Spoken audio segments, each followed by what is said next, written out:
Who are you, and what are we doing here today? Hey folks, it's me, Jen, from MCP Tabletop. We are here today to celebrate and play Marvel Crisis Protocol. We're doing a tournament today. Today is a Saturday. We got about 10 entrants, or no, 11 entrants actually came out today to play some MCP. Hoping to get some more tournaments going on the Battle Standard soon, so every few months look out for links and updates for us for the next tournament schedule. So yeah, it's been a good time. Everyone's having a good time. Very low rules count, so as a judge, super easy day for me. Awesome. What affiliation did you bring today, and why? Sure. We're playing some Inhumans, so waiting until the new Spider people drop third quarter. But until then, we're going to play some Inhumans, some Terrigen mutants.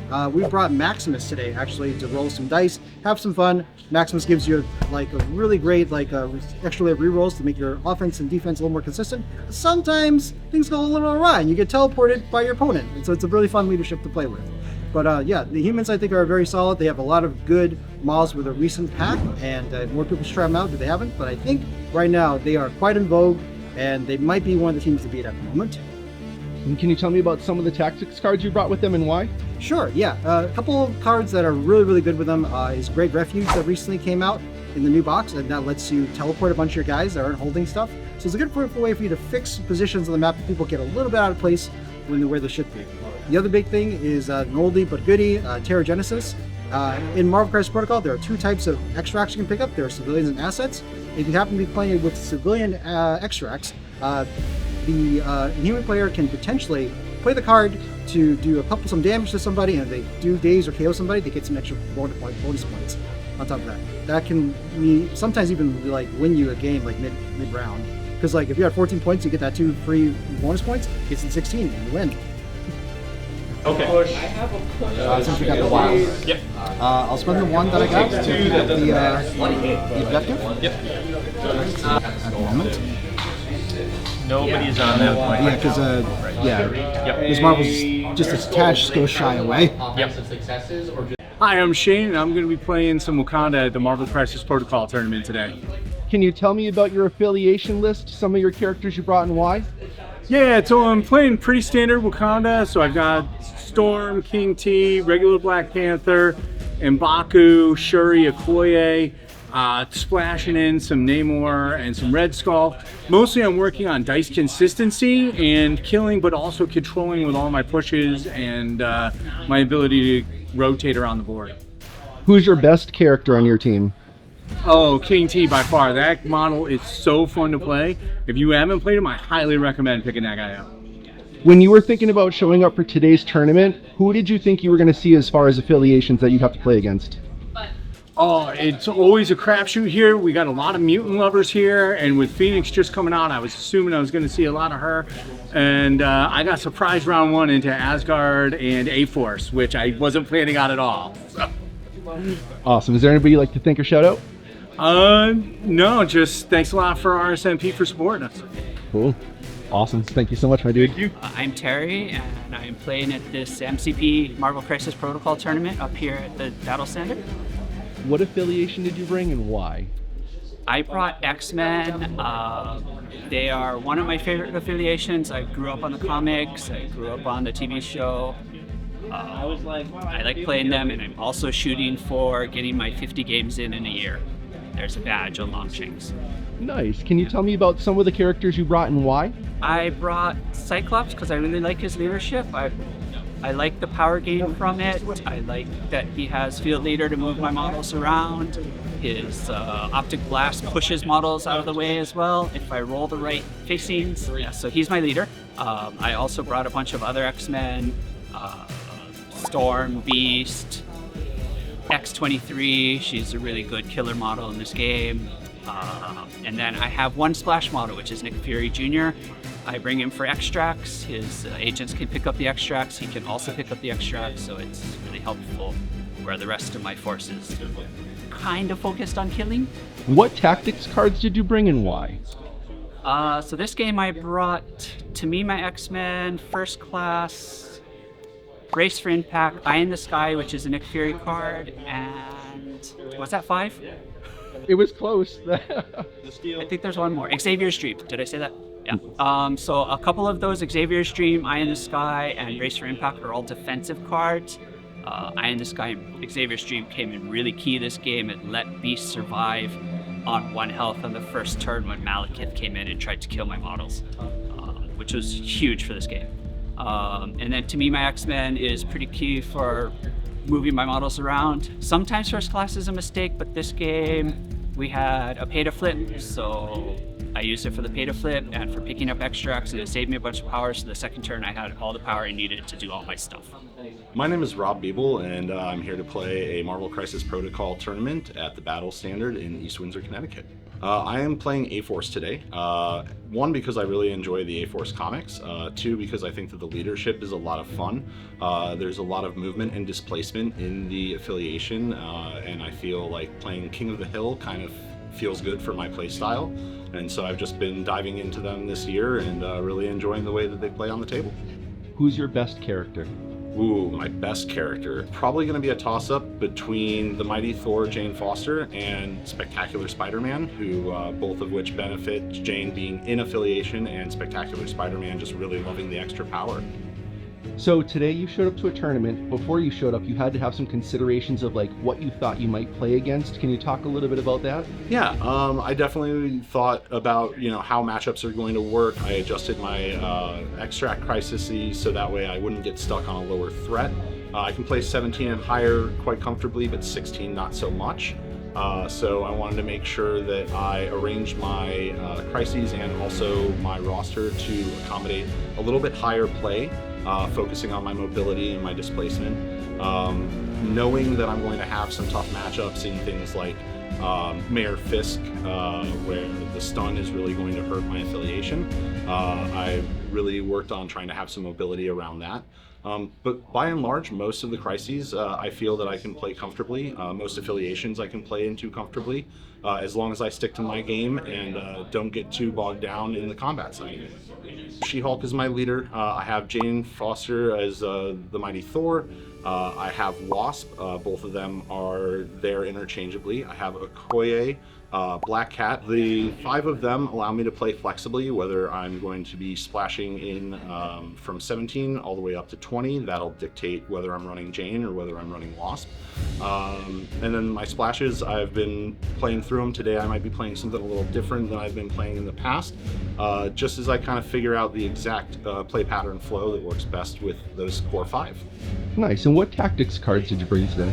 So my tactics cards, I'm going to be running Brace for Impact because pretty much you always need it. I'm also bringing Fallback. I'm bringing Special Delivery. That way She-Hulk and the Flyers can have some repositioning abilities. I'm also bringing Stalwart defenses, so that way my A-Force characters can prevent themselves from being displaced.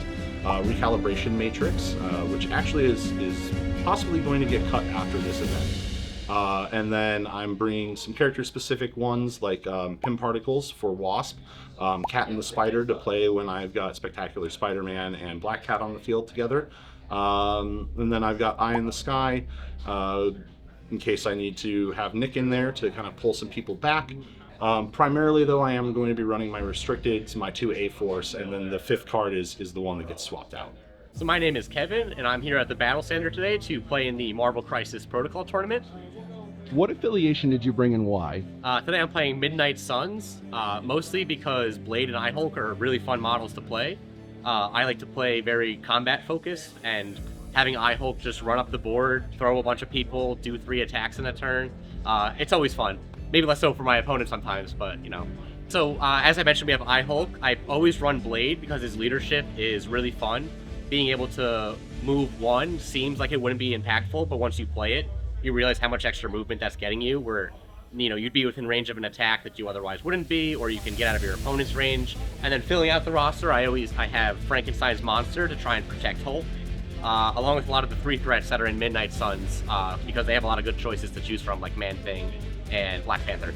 Nice. What tactics cards did you bring today and why? So I always bring Siege of Darkness for Midnight Suns because it's up to 4 free attacks, 1 from each of your characters.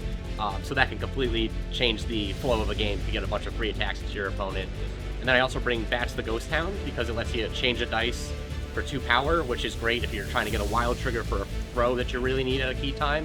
and sometimes that lets you get an extra damage through too, and sometimes that's all you need. So I figured I'd be seeing at least X-Men once, because X-Men seem really popular right now. I know a lot of people at the Battle Standard play X-Men, and then Web Warriors as well. I'm always anticipating running into at a tournament, just because they seem pretty consistently good. A lot of people like Spider-Man, so you're always running into Web Warriors at some point during the day. Nice. My last question for you. If there was somebody new that was thinking about picking up Marvel Crisis Protocol, what would you say to them? Ooh, I'd say if you're interested in the characters in the core set, get it, because it's such an easy way to get into the game, like relative like price, and you get all the terrain and stuff you need.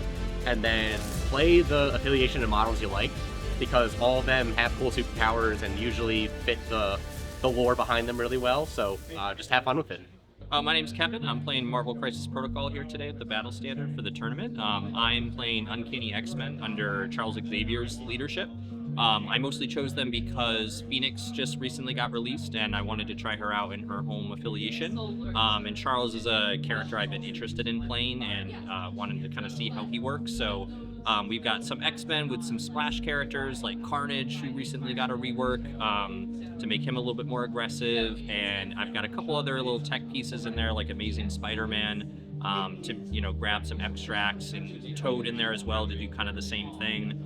And then for the mutants, I have Colossus in there. I have Phoenix, as mentioned, Nightcrawler, Magic, Iceman. So a lot of characters that have both active and reactive superpowers, so that way Charles's leadership can be maximized, which the leadership is that anytime a character spends power to use a superpower, you can give a power to somebody else on the team. So characters that have both active and reactives are really solid with that leadership, because you can potentially chain power both on your turn and your opponent's turn, which is really handy. So I played against Shield in my first matchup and didn't come out on top, but they had a lot of good attack rolls. We not so much, but Charles is there to try to help with some dice fixing too, with his own reroll ability. So they have a lot of cool stuff that they can do, and half the battle with X-Men is just trying to narrow it down to 10 characters that you want to take. So That's going to lead me into my next question. So you chose Charles as your leader today, Yep. but you have a couple others to choose from. Did you consider Storm or Cyclops at all? Cyclops is probably the other one I consider, just because, kind of like Charles, it's another power passing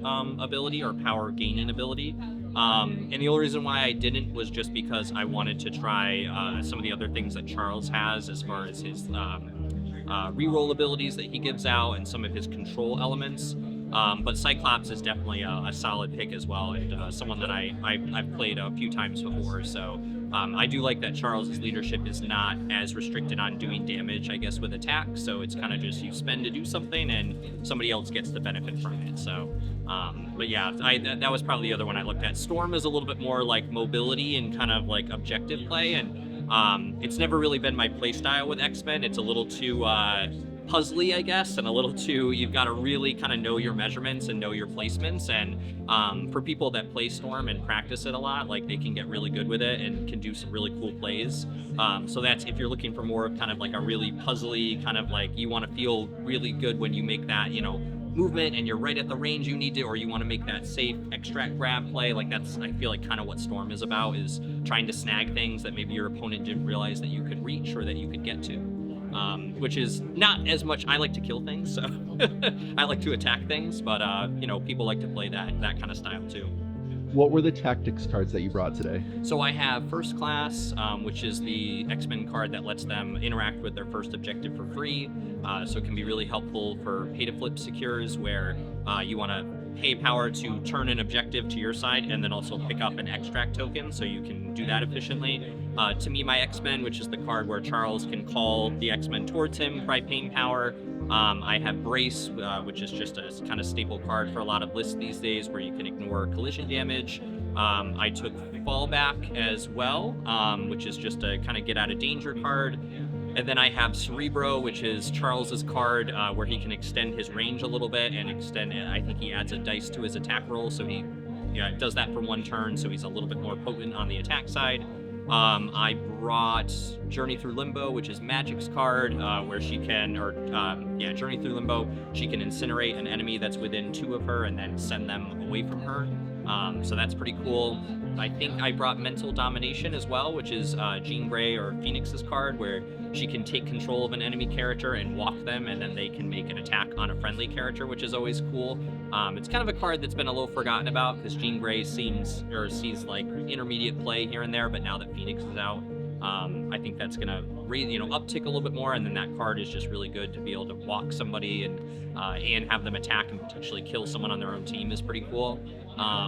So I think that's about all, at least from what I can remember off the top of my head for my 10 cards. But Dude, that was phenomenal. Holy dude, that was awesome.